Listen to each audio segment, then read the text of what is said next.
Śrīmad Bhakti Vedanta Narayan Gosai Maharaj Śrīla Gurudev ki jai. Nitil Vishtam Vishnupad Rashita Rashita Śrīmad Bhakti Vedanta Vaman Gosai Maharaj ki jai.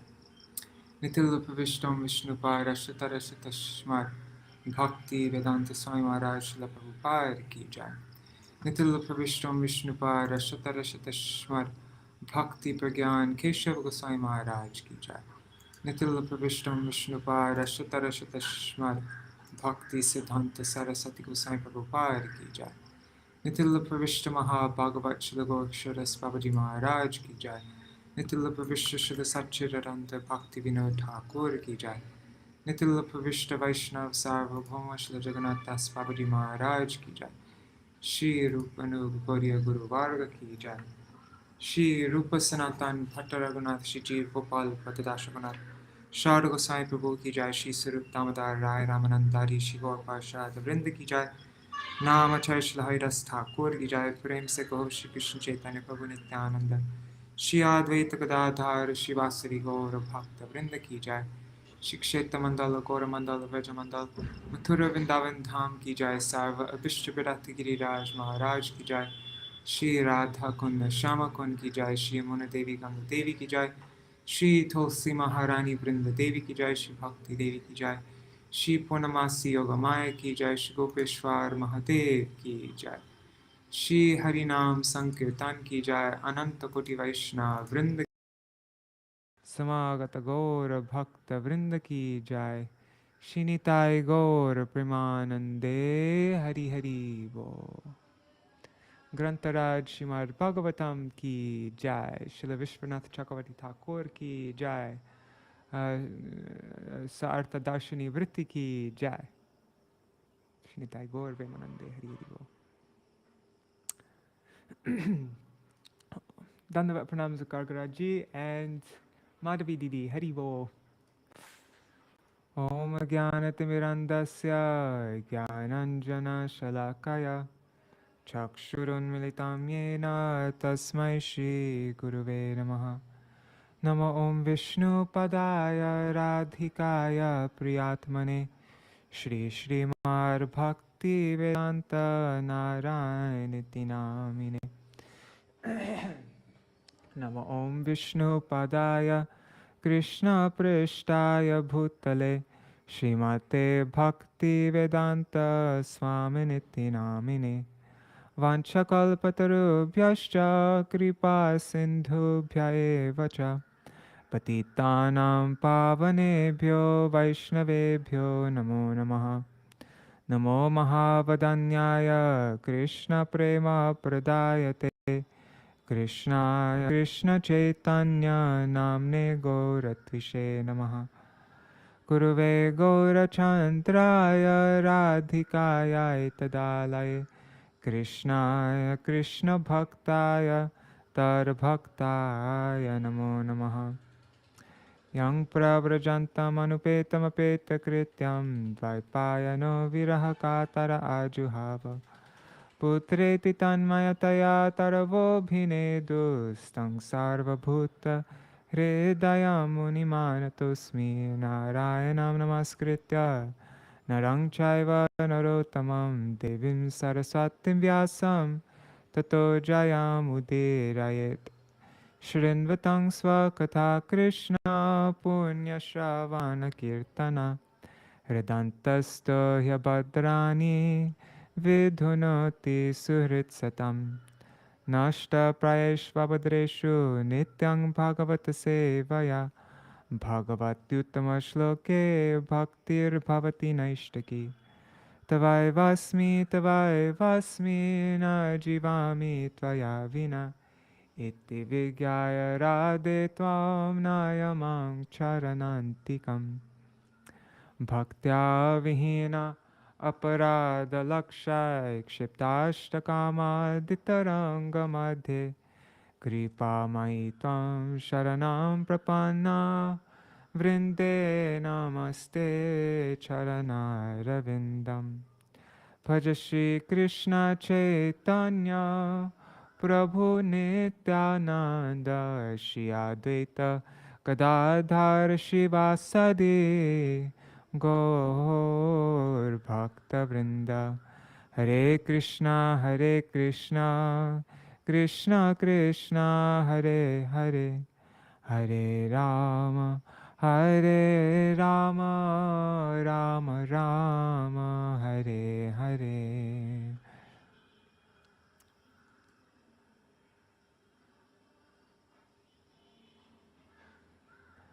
Dandavat Pranams, Rohit Radhakrishnan ji, and Champak Didi, and Sudevi Didi. Dandavat Pranams to all of you. Hari Bol.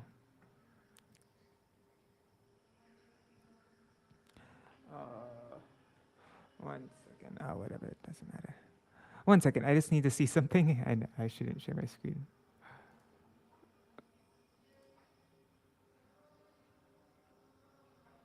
Okay. Cool. All right. So let's see. What did we read last time? We read. I wrote a little summary here. I'll just read this. So, day before yesterday, we read Srila Viśvanātha Cakravartī Ṭhākura's Sārārtha-darśiṇī commentary on Śrīmad-Bhāgavatam, 2nd chapter, first half. He said, so we read about how Kṛṣṇa began persecuting the kings of the Yadu dynasty, and some of them left their own kingdom, and others began to act in Kṛṣṇa's service, like Ṭhākura, right? Then the Lord ordered Yogamaya to go to Vraj and transfer Lord Ananta, Balaram, from the womb of Devaki to the womb of Rohini, which she did. Devaki's seventh pregnancy was believed to be a miscarriage. Thereafter, Kṛṣṇa entered Vasudev's mind. The Lord was transferred from the mind of Vasudev to the mind of Devaki. Due to the Lord's presence within her womb, Devaki illuminated the entire place where she was confined. Seeing her jubilant, pure, and smiling, Kṛṣṇa thought, "The Supreme Personality of Godhead, Vishnu, who is now within her, will kill me." Kṛṣṇa thus became unfavorably Kṛṣṇa conscious.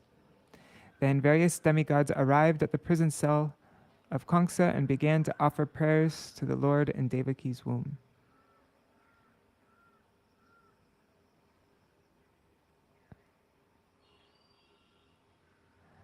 All right.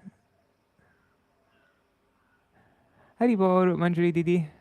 Dandavat Pranam. No worries. Oh, Manjari Didi shared this really cool picture of... Wait, am I sharing my screen? Yes, I am. Okay. Yeah, see, there's Lord Ananta making the platform for Kṛṣṇa. All right. Oh, wait, is that Kṛṣṇa there, or is that just Baladev? That might just be Baladev, right? His skin's white. Yeah.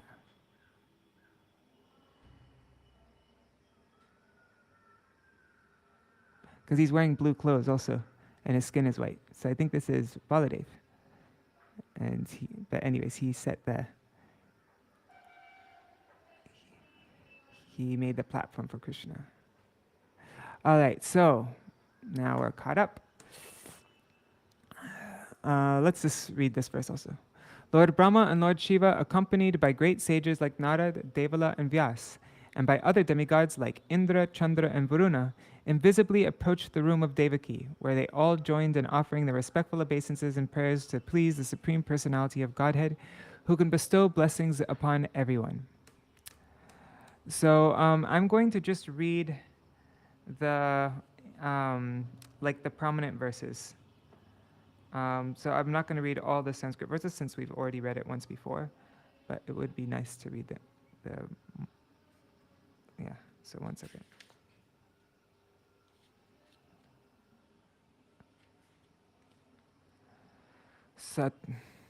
Satyavratam satyam satyaparang trisatyam satyayasya yonim nihitam cha sate satyasya satyam rita satyanetram satyatmakam tvam sharanam prapanna.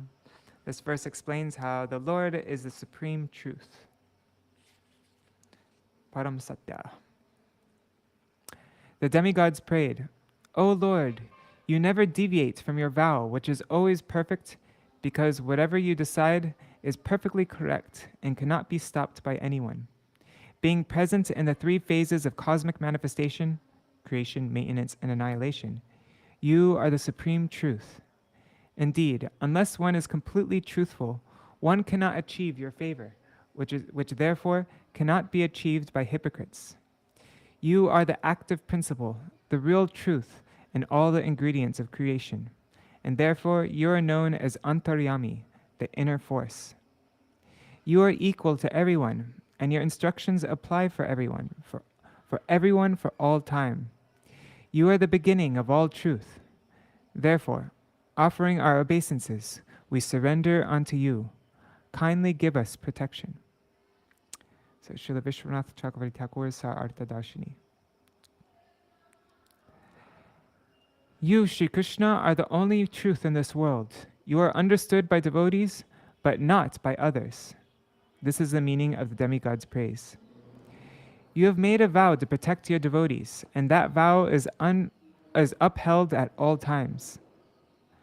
Therefore, everyone should take shelter of you. This is the intention of the verse. We take shelter of you, whose vows are true. Sakrid eva prapanno yas tavasmiti chayachate. Abhayang sarvada tasmai tadam yetad vratam mama. If one surrenders unto me sincerely, saying, "My Lord, from today I will fully surrender unto you. I will always give him protection. That is my vow." That's from Ramayana, Yuddhakanda 1833. Unlike the temporary results obtained from the demigods, surrender to you is Satya Param. Satya here means extending in all place and time, and Param means the best. We take shelter of you, who are the best in all time and space. Satyam can also refer to his name. You are supreme and called Satya. Satya pratishtita Kṛṣṇa satyam atra pratishtitam satyat satyo hi govindas tasmat satyo hi namata. Kṛṣṇa is established in truth, and truth is established in Kṛṣṇa. That's from the Udyama Parva. Govinda is more truthful than truth itself. Therefore, he is called Satya. Kṛṣṇa's intelligence, strength, and all his transcendental qualities are also truth. The three Shaktis of Kṛṣṇa, Jnana, Bala, and Kriya, take shelter of you. Therefore, you are called Tri Satyam. That's from the Śrīmad-Bhāgavatam Upanishad 6.8. Oh, sorry, no. I don't know what that was from. But anyways, the Śrīmad-Bhāgavatam Upanishad 6.8 says, Natasya karyam karanam cha vidyate, natat samashchab yadikash chadrishyate, parasya shaktir vividaiva shruyate, swabhaviki jnana bala kriya cha. Srila Prabhupada quotes this verse a lot. The Supreme Personality of Godhead does not need to do anything personally, for he has such potencies that anything he wants done will be done perfectly well through the control of material nature. Subhavaki Jnana Bala Kriya Cha.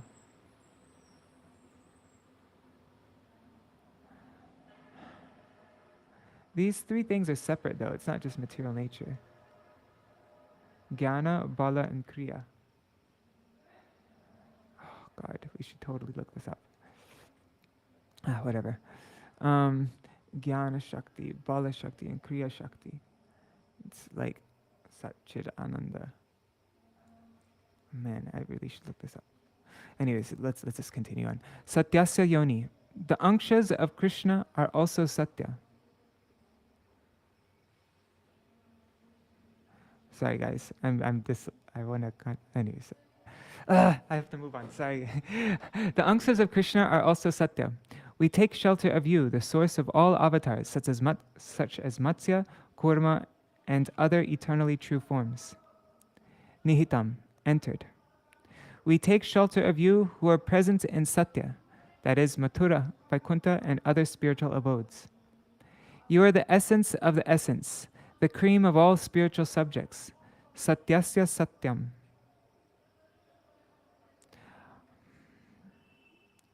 Guys, my mind's not going to be peaceful until I look this up. Or the material world is one satya, or real thing, but existing only temporarily. You are the cause of the material world, but you exist in all time eternally. Therefore, you are the satya of all satyas, the truth of all truths. This is similar to the phrase in the Brihad Aranyaka Upanishad 4.4.18. Pranasya pranam uta chakshushas chakshur uta shrotasya shrotyam anasyanam manaso ye mano vidu. The supreme truth is understood to be the life air sustaining everyone's life air, the vision of everyone's eyes, the hearing power of the ear, and the sustenance of food itself. In his commentary on Vedanta Sutra, Srila Madhvacharya has confirmed this by quoting the following statement from the Vedic Shruti mantras. Satyam hyevedam vishvam asrijata. This universe, created by the Lord, is real. Satyanitra. O form of eternal truth, we surrender unto you who are endowed with all senses headed by the eyes. We surrender to you who are the real form of truth. Satyat makam.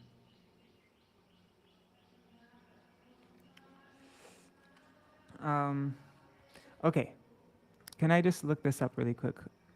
Because this is such a basic thing that I should know. And it's embarrassing that I don't. And so I just want to confirm what's...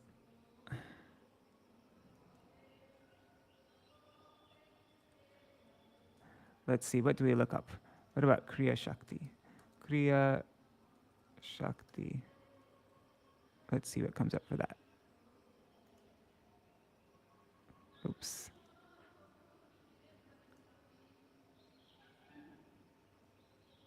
Okay, look. This is a translation from Acharya Kesari, my Param Guru's Bhagavati. Parabrahma Shri Kṛṣṇa is the unequaled and unsurpassed truth. None of his senses, such as his hands and feet, are material by nature. Since he has no material senses, he performs all activities with transcendental senses. It has been heard that Parameshwar has various types of divine potency, among which 3, Gyan Shakti, Bala Shakti, and Kriya Shakti, are prominent. They are also known as Chit Shakti, Sandhini Shakti, and Hladini Shakti, respectively. Okay, so I was right. Let's just see. Yeah. Okay, I feel better now that at least I got it right.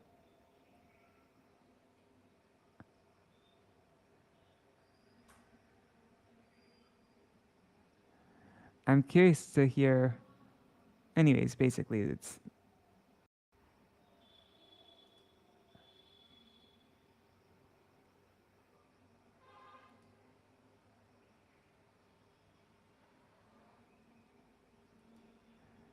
trying to see if there's any more deep explanation.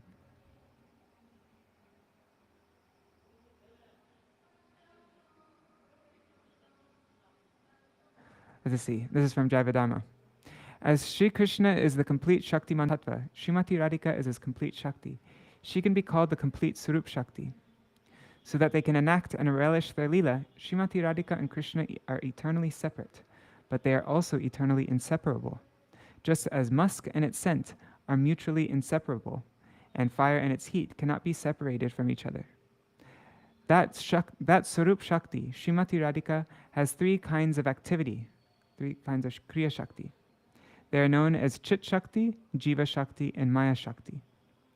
The Chit Shakti is also called the internal potency, the Antaranga Shakti.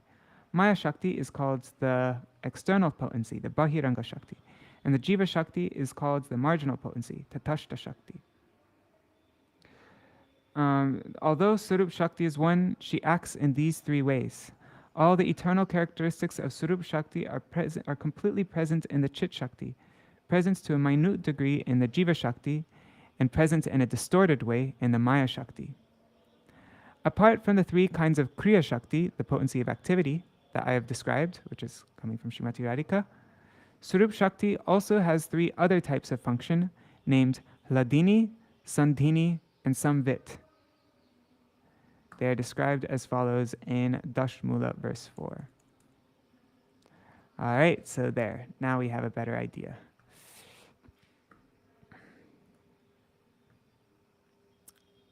Okay, so remember I'm not reading the Sanskrit only for the main verses. Text 27. The body, the total body, and the individual body are of the same composition. So the body may figuratively be called the original tree. From this tree, which fully depends on the grounds of material nature, come two kinds of fruit, the enjoyment of happiness and the suffering of distress. The cause of the tree, forming its three roots, is association with the three modes of material nature, goodness, passion, and ignorance. The fruits of bodily happiness have four tastes: religiosity, economic development, sense gratification, and liberation, which are experienced through five senses for acquiring knowledge in the midst of six circumstances: lamentation, illusion, old age, death, hunger, and thirst. The 7 layers of bark covering the tree are skin, blood, muscle, fat, bone, marrow, and semen. And the 8 branches of the tree are the 5 gross and 3 subtle elements: earth, water, fire, air, ether, mind, intelligence, and false ego. The tree of the body has 9 hollows: the eyes, the ears, the nostrils, the mouth, the rectum, and the genitals, and 10 leaves, the 10 airs passing through the body. In this tree of the body there are 2 birds. One is the individual soul, and the other is the super soul.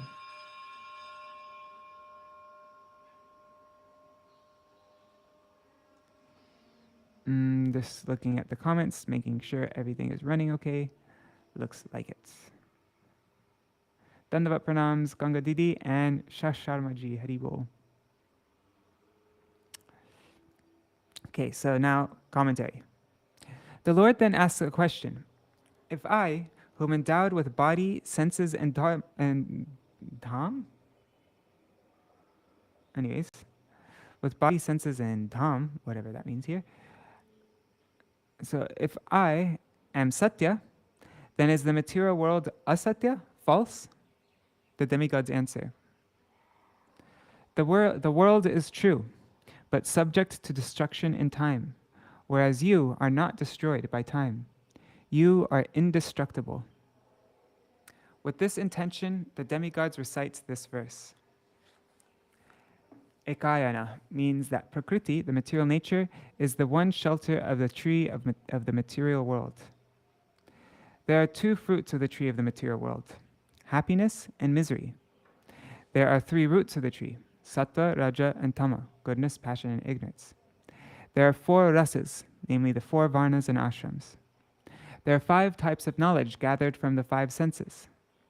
There are 6 natural qualities, atma, of the tree, known as 6 whirlpools: lamentation, illusion, old age, death, hunger, and thirst.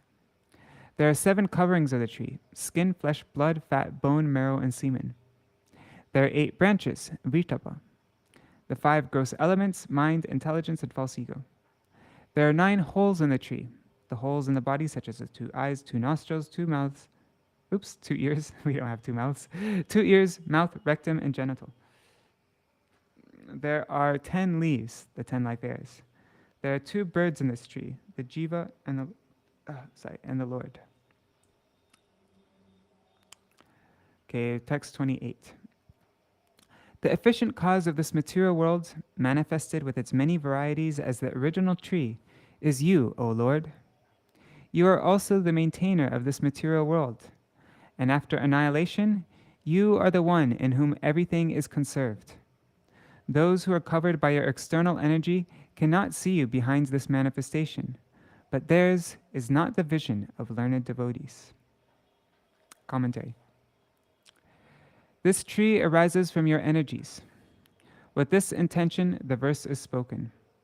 You are the only creator of this material tree, which is real, Sat. You are the annihilator, Sannidhanam, and the maintainer, Anugraha.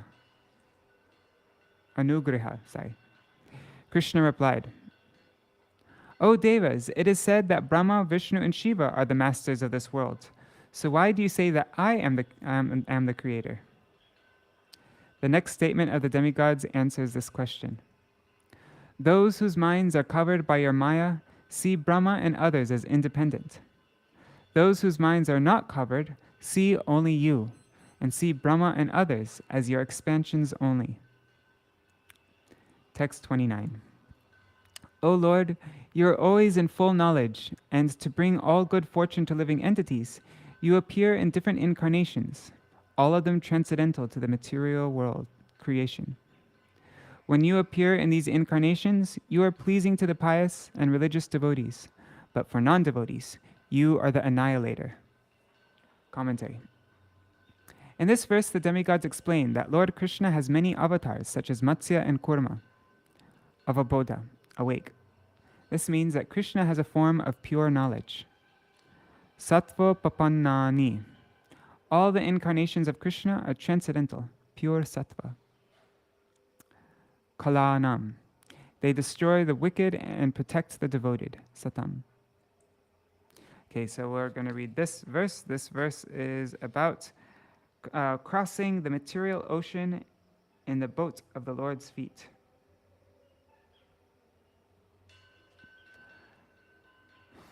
One second. Okay. Tvayam bujaksha kila sattvadhamni samadhinaveshita chetasaike tvatpadapotena mahatkritena kurvanti govatsa padam bhavabdim. O lotus-eyed Lord, by concentrating one's meditation on your lotus feet, which are the reservoir of all existence, and by accepting those lotus feet as the boat by which to cross the ocean of nescience, one follows in the footsteps of the Mahajans, the great saints, sages, and devotees. By this simple process, one can cross the ocean of nescience as easily as one steps over the hoofprint of a calf. Commentary. The previous verse spoke of the protection of the Lord. This verse describes the form of protection. Akila Sattvam. This means Shuddha Sattva are without material qualities. Dhamni, the cause of all existence. The men of discrimination who meditate on your name, form, qualities, and pastimes when you appear in this world, board the boat of your lotus feet and cross over the material ocean. For such great devotees, crossing the ocean of material existence becomes as easy as stepping over the hoofprint of a calf. They are not even aware of its existence. And then this verse 31 is important. It's about how the Lord accepts the method given by the acharyas. Swayang samuttirya sudustaram duman bhavarnavam bhimam adabraso hrida bhavat padam bhoruhanavamatrate nidayayata saranugraho bhavan. O Lord, who resemble the shining sun, you are always ready to fulfill the desire of your devotee, and therefore you are known as a desire tree, a vancha kalpataru. When acharyas completely take shelter under your lotus feet in order to cross the fierce ocean of nescience, they leave behind the earth and useful to your other devotees, you accept.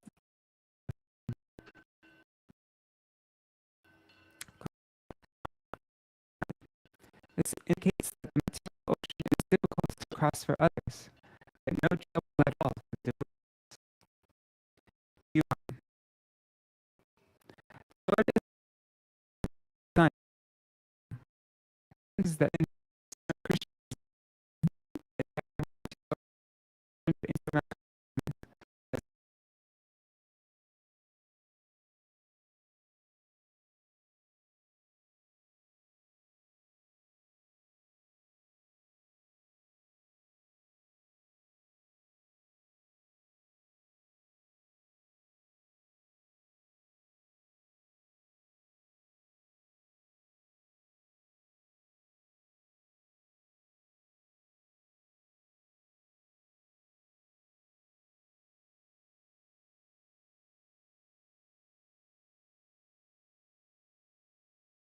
one can cross the ocean of material existence.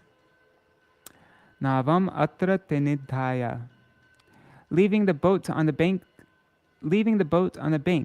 means that the devotees establish bhakti movements and then cross the ocean of material existence. By this act, others are able to cross over the ocean of repeated birth and death.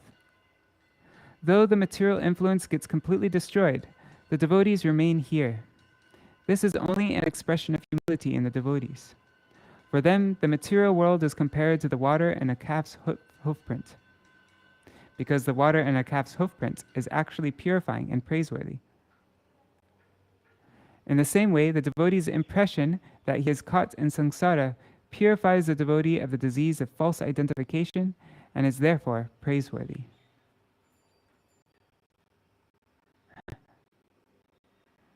They didn't totally get that.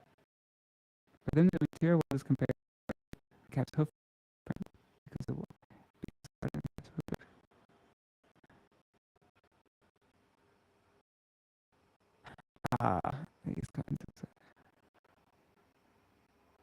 okay. Sad anugraho bhavan. How are the devotees able to cross the ocean of birth and death? Because you, Shri Krishna, Bhavan, are merciful, anugraha, to the devotees, sat, and not to others. Oh, and there's this very important verse. Non-devotees think they're liberated, but they fall down.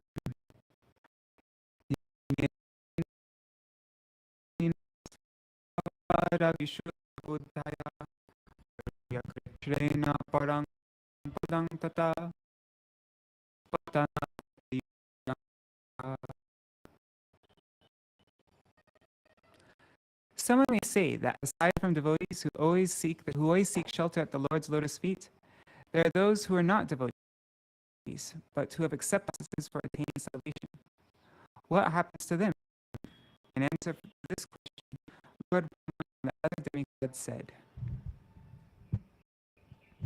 O Lord, although non-devotees who accept severe austerities and penances to achieve the highest position may think themselves liberated, intelligence is impure. They fall down from their position of imagined superiority because they have no regard for your lotus feet. Commentary. For Vaishnavs, the ocean of material existence is no bigger than the water in a calf's hoofprint. But for Gyanis who do not accept the spiritual form of the Lord, the material ocean is very difficult to cross. The following scriptural statements support this conclusion. Sanat Kumar said in the Śrīmad-Bhāgavatam 4:22-40, Kṛṣṇa mahaniha bhavarnavam aplavisham sadvarganakram asukhena titirshanti tattvam harer bhagavato bhajaniyam angrim kritvo tupam vyasanam uttara dustararnam. The ocean of nescience is very difficult to cross because it is infested with many dangerous sharks.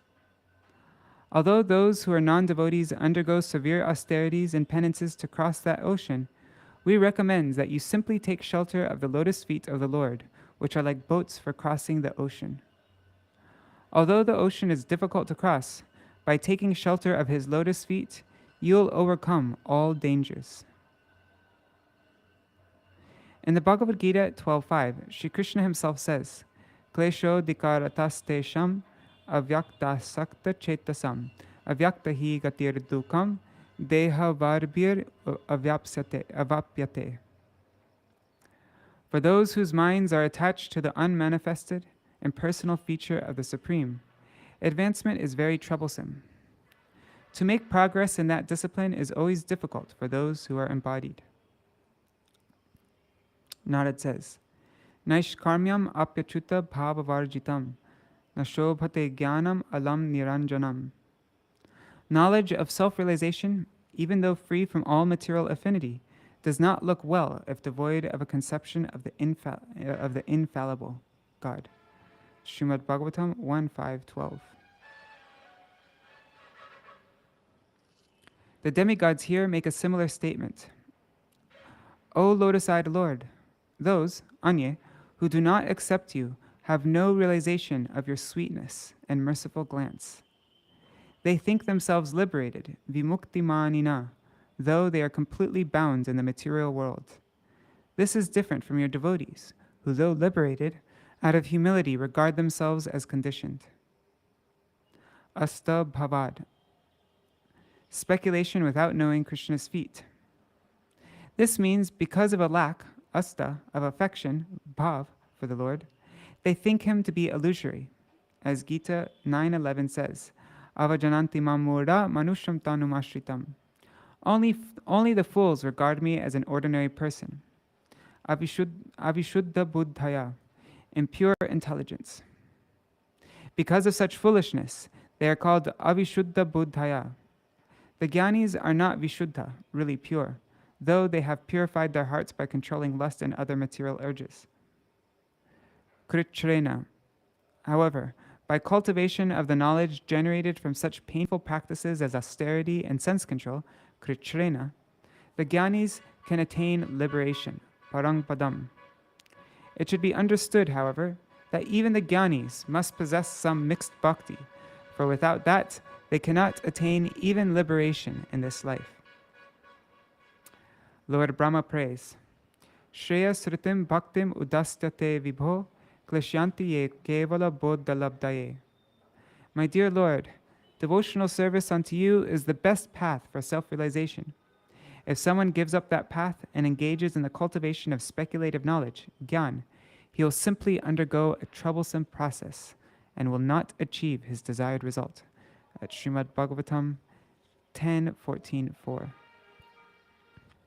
Patanti ada, fall down. Without bhakti, the goal of gyan becomes like a mirage, and eventually the jnani falls down into material existence again. Anadrita angraya, neglecting your lotus feet. If jnanis have some type of bhakti, how do they fall down? They fall because they think your lotus feet are material and therefore do not respect them. There are two types of bhakti practiced as a limb of gyan. The jnanis practice bhakti a little bit because the scriptures say that gyan cannot be perfected without the touch of bhakti. For example, some jnanis worship the deity, but they take it as an illusory form and thus worship with disrespect. Others simply worship because of material attachment without disrespect. The first type adopt extreme austerities, and after a long time, when bhakti bestows knowledge to destroy their ignorance and establishes them on the Brahmabhuta platform, the liberated state, they stop their practices of bhakti. These jnanis are falsely liberated, vimuktamanina. They cannot be called jivanmukta, truly liberated souls. According to Krishna's statement in the Śrīmad-Bhāgavatam 11:14-21, Bhaktyaham ekaya grahya. Only by executing devotional service can one appreciate me. Because of the absence of bhakti and the presence of offenses, the jnanis do not attain the direct association of the Lord. Therefore, the burned up seeds of their karma again begin to sprout, and such jnanis fall into the material world again.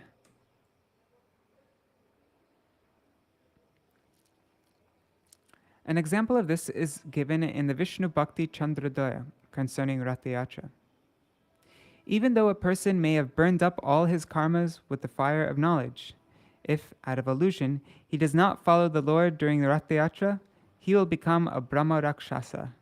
The Vaishnava says, even a Jivan Mukta, a liberated soul, if he offends the Lord, who is full of inconceivable energies, will fall into the bondage of karma again. The bhakti of the second type of jnani brings one to the Brahmabhuta platform also, and it extinguishes both knowledge and ignorance.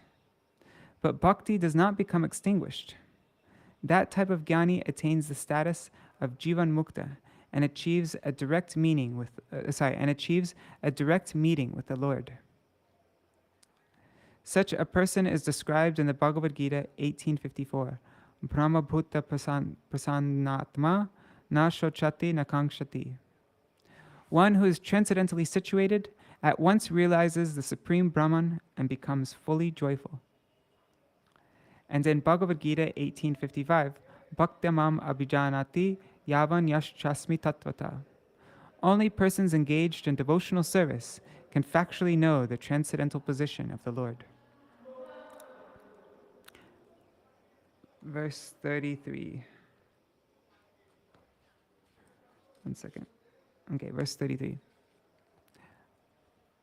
O Madhav, Supreme Personality of Godhead, Lord of the Goddess of Fortune, if devotees completely in love with you sometimes fall from the path of devotion, they do not fall like non-devotees, for you still protect them.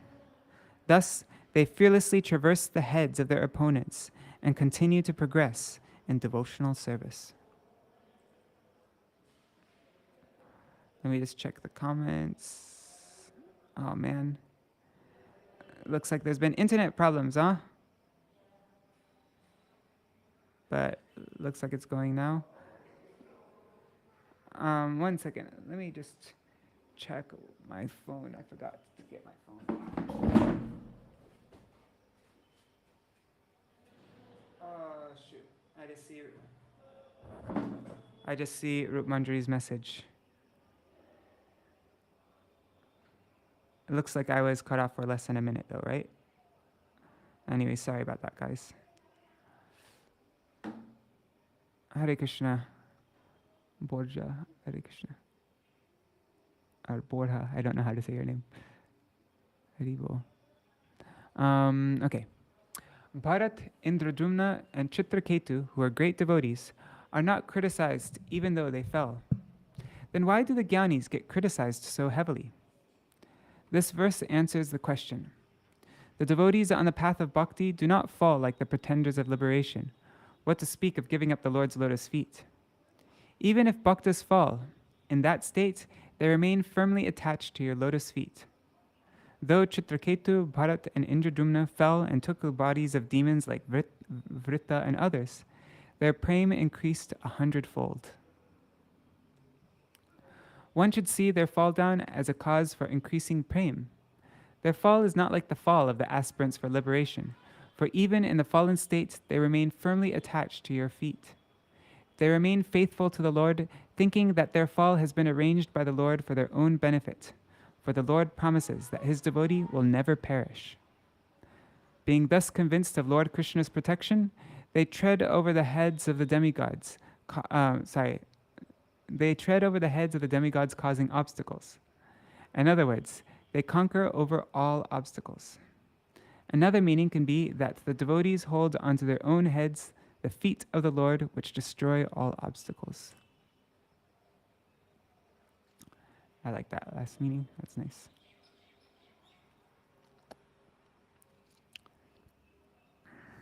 Okay, verse 34. O Lord, during the time of maintenance, you manifest several incarnations, all with transcendental bodies beyond the material modes of nature. When you appear in this way, you bestow all good fortune upon the living entities by teaching them to perform Vedic activities such as ritualistic ceremonies, mystic yoga, austerities, penances, and ultimately samadhi, ecstatic absorption in thoughts of you. Thus, you are worshipped by the Vedic principles. Commentary.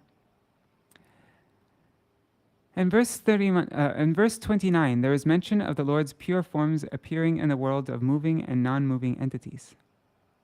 That verse says that the purpose of the Lord's disappearance is to help the devotees. In verse 30 to 33, the purity of bhakti has been mentioned. In verse 32, there is the hint that by attachments to the Lord's feet, the devotee also attains liberation as a secondary result. This shows that the real purpose of the Lord's appearance in this world is to establish bhakti. Vishuddha, transcendental. This word, Vishuddha, indicates that sattva is beyond material contamination. You accept a purely spiritual body. And what type of form is it?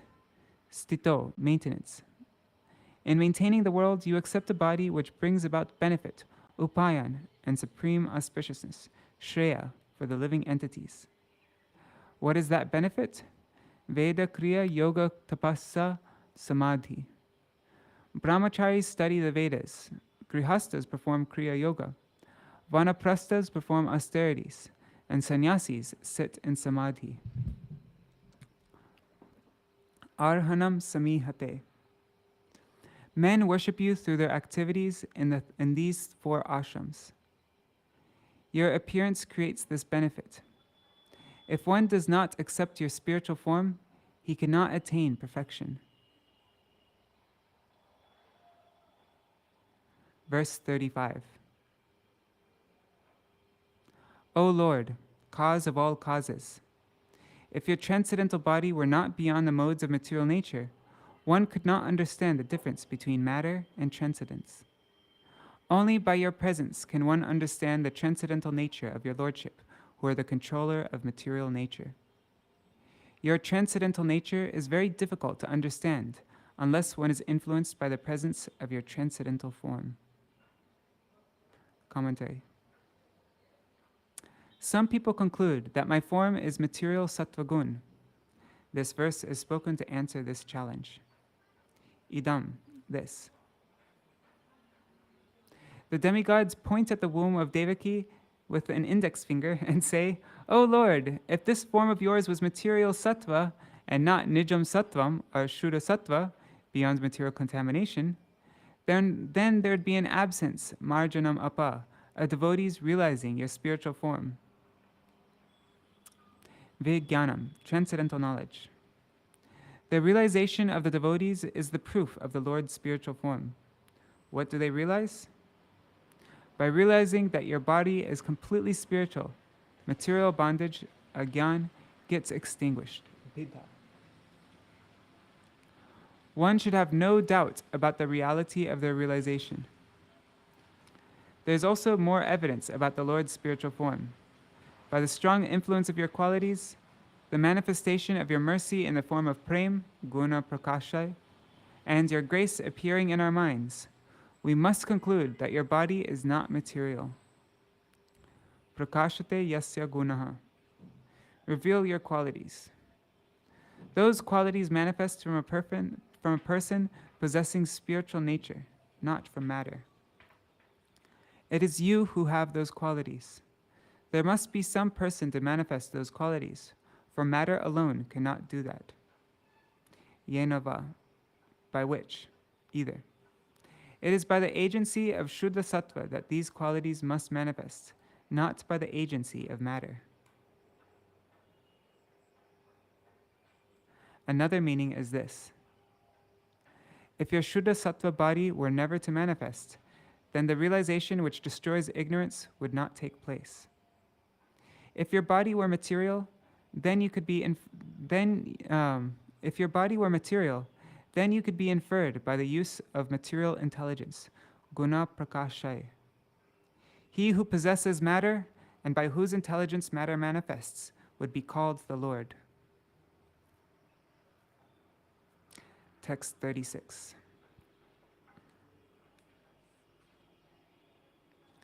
O Lord, your transcendental name and form are not ascertained by those who merely speculate on the path of imagination. Your name, form, and attributes can be ascertained only through devotional service. Commentary.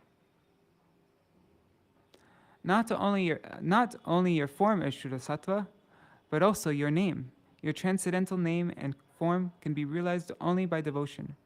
There is no other way. Thus, this verse is spoken. Guna, attributes. This refers to Krishna's beautiful form and merciful glance. Karma, pastimes. This refers to lifting Govardhan Hill and artistically standing in a threefold bending pose.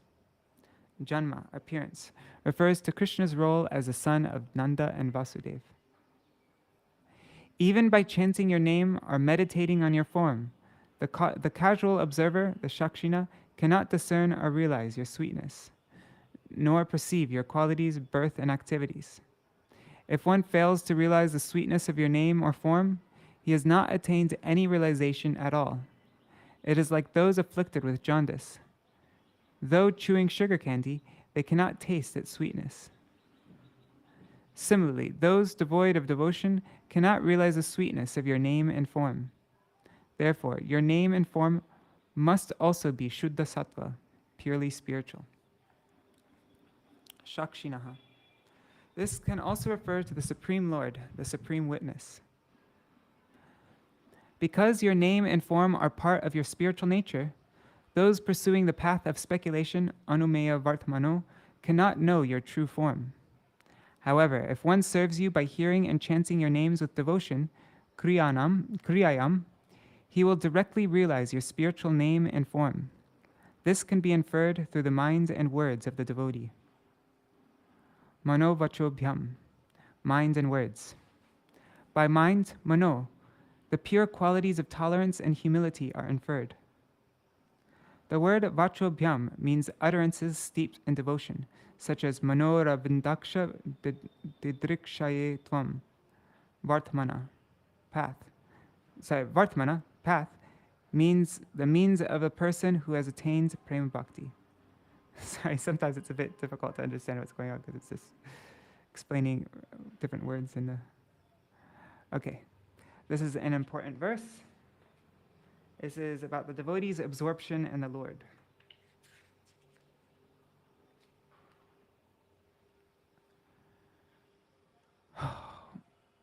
We're almost out of time, though. I wonder if we should just end here and then finish tomorrow. Can I just check to see how much is left over? And then we can see, then I'll see if, let's see. Śrīmad-Bhāgavatam, what is this? This is text 26. Okay, so we've made it up to 37. Let's see how much is left.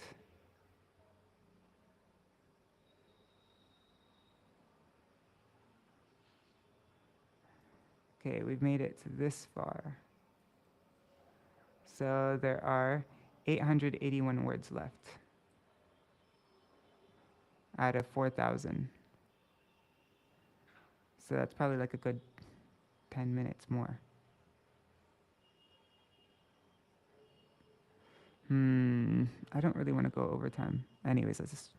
Shrinvan granam sangsmarayansh chachintayan namani rupani cha mangalani te kriyasu yastva charanaravindayor avishchacheta na bhavaya kalpate.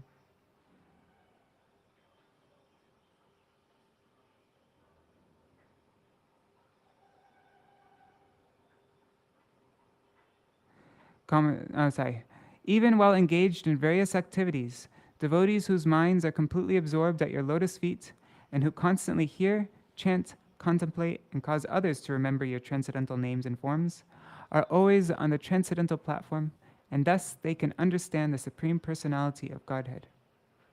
Commentary. This verse points out the practice of hearing, glorifying, and remembering the name and form of the Lord, that this process is the means for realizing the Lord, for realization of the Lord. Shravanam, Kirtanam, and Smaranam of the Nam, Rup, Guna, and Lila of the Lord is the means for realizing the Lord. Kriyasu, engaged in devotional service. This word indicates that even in the midst of matters relating to one's material body, the devotee is not affected by the material world, but remains deeply absorbed in the happiness of his realization of the Lord. Verse 38. O Lord, we are fortunate because the heavy burden of the demons upon this earth is immediately removed by your appearance. Indeed, we are certainly fortunate, for we shall be able to see upon this earth and in the heavenly planets the marks of lotus, conch shell, club, and disc that adorn your lotus feet. Commentary. In this verse, the demigods hint at the Lord's purpose of relieving the earth's burden. Pada, place, means coming from the feet, as the Shruti says. Padbhyam bhumi, the earth arose from the Lord's feet. The burden of the earth, which arose from your feet, has been removed. We have understood that Kṛṣṇa, Jarasandha, and others have been killed just by your appearance. Padakai, lotus feet, means very tender feet, and Shushobhanai means marked with a flag and thunderbolt. Gam means earth, and Dhyam means Swarga, heaven. We are fortunate to see the earth and heaven mercifully marked with your tender lotus feet. Verse 39. O Supreme Lord, you are not an ordinary living entity appearing in this material world as a result of fruitive activities.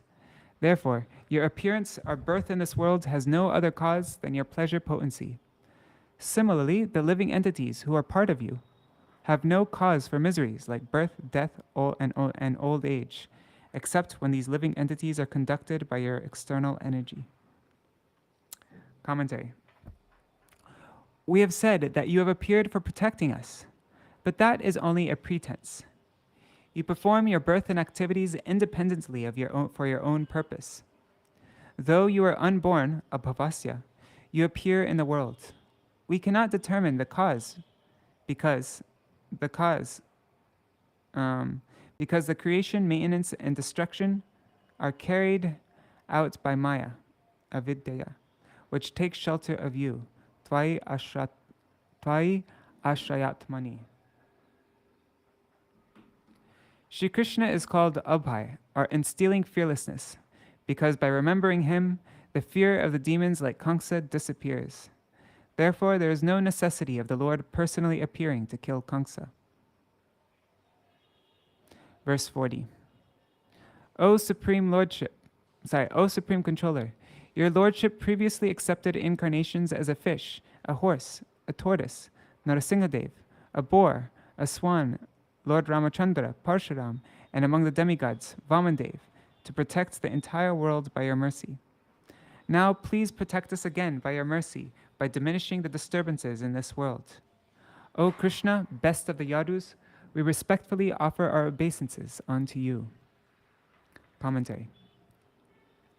Please put aside all our talks of suffering caused by our fickle minds. Previously you protected us by taking various forms, so now do the same to remove the burden of the earth. That will be the same as protecting us. Speaking thus, the demigods then touch their heads to the earth in respect. Verse 41. Okay, there's just 2 more verses left, so we're just going a little bit over time. O Mother Devaki, by your good fortune and ours, the Supreme Personality of Godhead himself, with all his plenary portions such as Baladev, is now within your womb. Therefore, you need not fear Kamsa, who has decided to be killed by the Lord. Your eternal son Kṛṣṇa will be the protector of the entire Yadu dynasty. Commentary. To console Devaki, the demigods now praise her. Lord Shri Krishna has appeared in your womb along with Baladev, Angshena. Or it can mean the Lord, Sakshat Bhagavan, whose Angsha is the Parapuman, and who glances over Prakriti, has appeared now in your womb. What's Parapuman mean? Whose Angsha is... It's annoying when things like that aren't translated. I wonder if it's because the meaning wasn't clear to the translator. Anyways, Pavaya means for auspiciousness.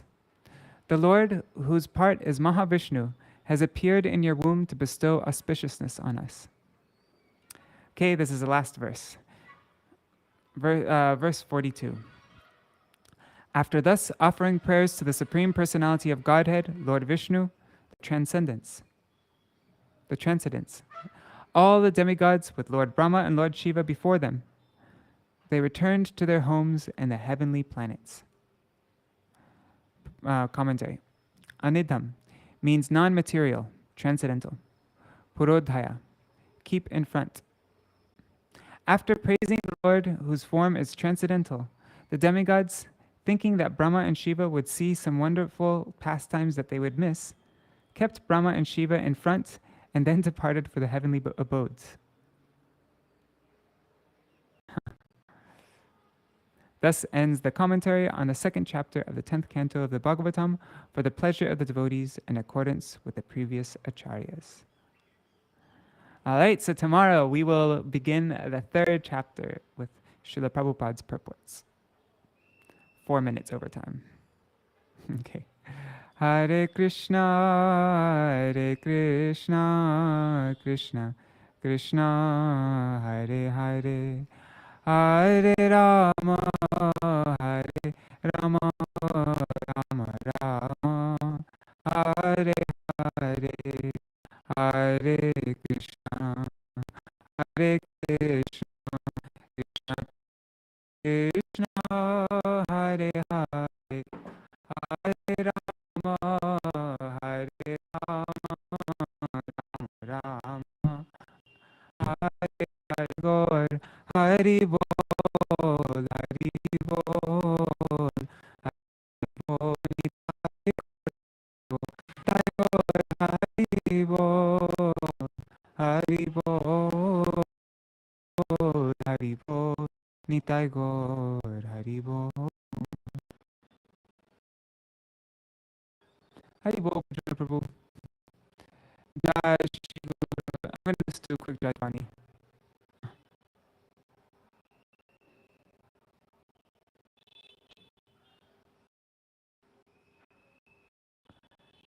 Jai Bani doesn't seem to be working.